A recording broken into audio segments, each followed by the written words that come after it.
Your college football season has begun. We're going to count you down. We know we're in 24 hours of college football starting. Every Friday night, I give you final feelings. We do that on Thursday on the website. Make sure you're going to dogpost.com. But look, college football is back. I think y'all should be excited. We are excited. A week from Saturday, the Dogs will be taking on Tennessee Martin in a game that, won't matter, but it will be fun to watch. But until then, we have a lot of fun games this weekend.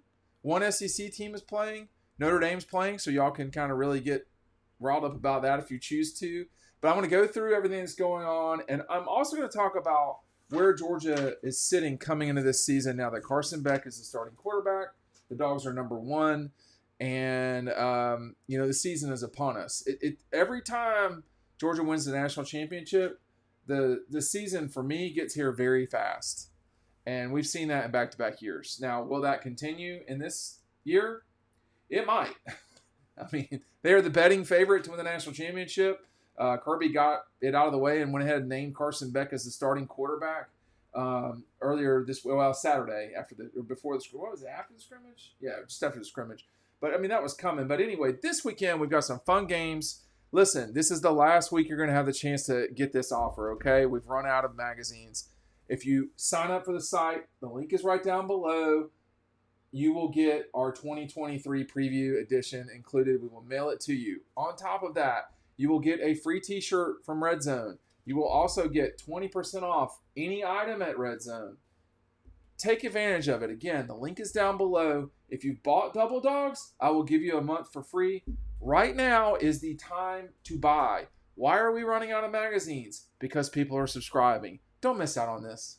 Okay? This is a great opportunity. Look, I've already established with my wife, who is a lovely lady, that we are going to wrap things up before 2:30 so that I can watch Notre Dame and Navy play. And she knows the score. She knows what time it is. She's got no issue with it. My children, on the other hand, are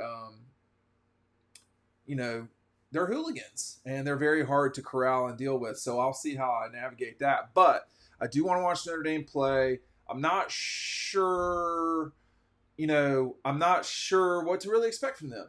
I think it's always good to get these early season games. And this weekend in particular, there's 3 games I'm watching.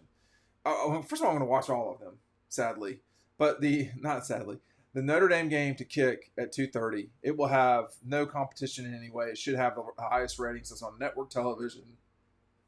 Secondly, is Vanderbilt and Hawaii. It's been catastrophic what's happened in Hawaii, and the Rainbows will have to, or the Warriors, will have to deal with that. And then probably most curious for me is USC at 9 o'clock at night. 8 o'clock at night on Pac-12 networks. We have not a lot of games, and then we have a crush of them. We have 5 starting at 7 o'clock and beyond. So I think it's going to be awesome. At Dog Post, we really watch college football hard. We get in our EkoPoly chairs. We check it out. We sit and we watch after games, before games, all that. We want to see what happens. And when we're, just lounging, doing our thing, we watch as much football as I think anybody that covers the sport. We genuinely like it. I do. I write at night during what was Pac-12 at night, which will eventually, I guess, be Big Ten at night. When we're looking at stuff like the board over here, by the way, this you may have noticed, and I'll get you a better visual of it here in the near future when I get a better camera on me over here. But this is the EkoPoly. It's one of their many awesome chairs that they've got. I cannot turn the Mac right now, or I would, but this thing rocks, man. Literally rocks. And we'll get you some information on that. They're getting the job done down there in Dodge County. This is a Georgia-made product. You can hear that, and the link is down below for these guys too. They've been awesome, and we really look forward to everything that we're going to be doing with them. It's made in Georgia, not just in the United States. Made in Georgia, 20-year warranty, and we're going to have different setups during the season to show y'all all they've got to offer. Please check them out down below. Beach House, Lake House, your backyard, all these places, durable. That's all I'm going to say. for now, durable. And when you weigh what I weigh, 250, and the thing doesn't, I mean, that's what you want, okay? So I think to start with Notre Dame, it's always a lot of, when you are a national brand, which Notre Dame somehow is, even though they consistently lose big games, there's always curiosity there. They're a top 15 team. And we're going to see what they got. They beat Navy last year by a field goal. I'm not sure they just run away with this thing. It's a 20-point line, something like that. I took Navy just because I'm not comfortable with everything at Notre Dame yet. And I also think that, although I do feel like they'll win the game, I also feel like the first week is a little bit jumpy. If they were playing this in South Bend, I'd have a little bit different take on it, but that's me. Then you roll into the UTEP Jacksonville State game. I will watch that game because it's on and we watch games, but I'm not going to get too concerned with what happens with the Jacksonville State Gamecocks or the UTEP Miners. Although UTEP at night, late, awesome. UMass, New Mexico State, these are two of the worst teams in college football. We're going to have it on. At Dog Post, we have a 3 TV setup. All right, left, right, middle. And on occasion, we feel bad we don't have the 4th television. We use antennas. Stone Mountain gets in our way sometimes, but we use antennas. And that way we can see stuff real time. We want to watch it all. Well, we can watch Notre Dame on the antenna. All these others are on cable, which is fine.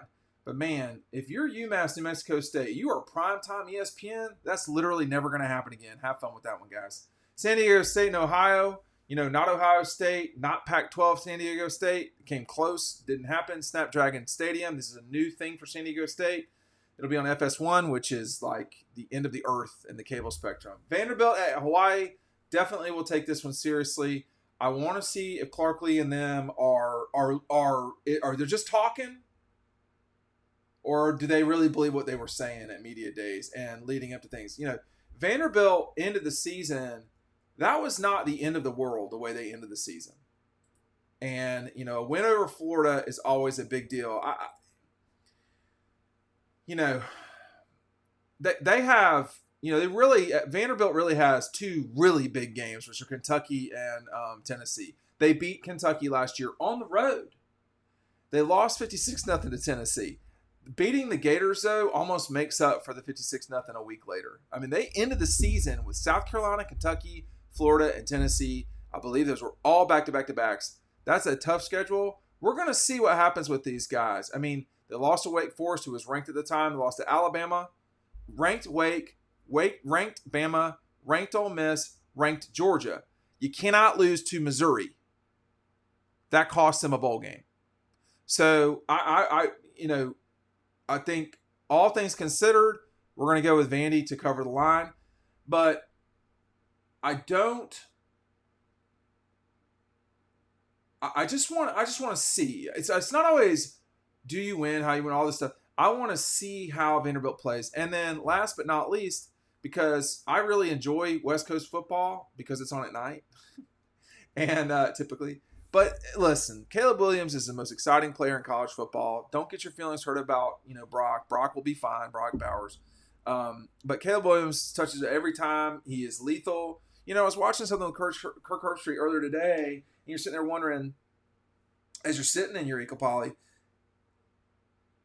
can one player take a program to a national championship? And the answer to that is yes, because we've seen that before with Cam Newton.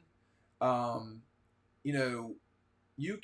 can happen. I would argue in a way Deshaun Watson, but he had a defense, and that was the difference with those Clemson teams. They had defenses. Auburn really did not. So can one player do it? I just described Auburn did not have a defense. USC does not want to have one either, even though Bear Alexander keeps popping up in the world.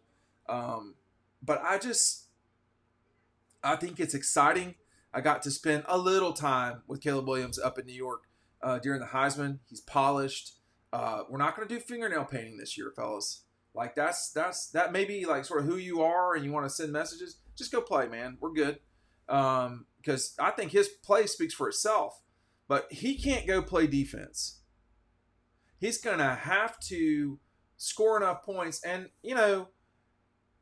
San Jose State, the Spartans, they're not going to win this game. They're not going to win this game. But, those West Coast schools, they're not frightened of USC. This was a mediocre, team. They lost to Auburn by 8 last year on the road. They lost to Fresno on the road by a touchdown. They lost to Utah State on the road by 4. This is not a team that, is just trash, okay? So let's just see what happens with them. But the big thing is, if SC comes out and looks good on defense, they're a threat to win the national championship. Now, I don't expect them to. I don't expect them to be good on defense. So then that would totally put them in. There's a discussion right now of Georgia, not in order here. Well, the top one is order. Georgia, some mishmash of Ohio State, Michigan, Alabama. Who's going to join that group? LSU, USC, SC can put a marker down on Saturday night. Okay, LSU can thump one down by beating Florida State next weekend, but we're just going to see if that happens. Number one, and then we'll just sort of take it from there. But San Jose State's got back-to-back Pac-12 games. They're gonna hang in there a little bit, but I want to see how SC looks more than anything else. And then Louisiana Tech, Florida International. That game kicks off at 9:00 on CBS Network, which is just this side of FS1, meaning you don't know where it is on the cable dial. That's fine. You need to find it because these are the type of games that you should be up at night in your EkoPoly chair, chilling. If you're outside, these are great outside. If you want to be inside with them, that's fine too. We're going to show more of that stuff. But when you're sitting down watching these games, these are the type of games, Louisiana Tech, Florida National, that just dumb stuff happens. And it's a lot of fun watching them late at night. This game won't end until about midnight. And so for me, I'll start writing during some of this about what I saw. But it's a good weekend. Notre Dame, Vanderbilt, and SC. If you just had one of those games, it would be fun. But college football's back. We are too. I'm on the way as you watch this to go see Buford play in Charlotte. So have fun and be safe, and we'll see you on the next video.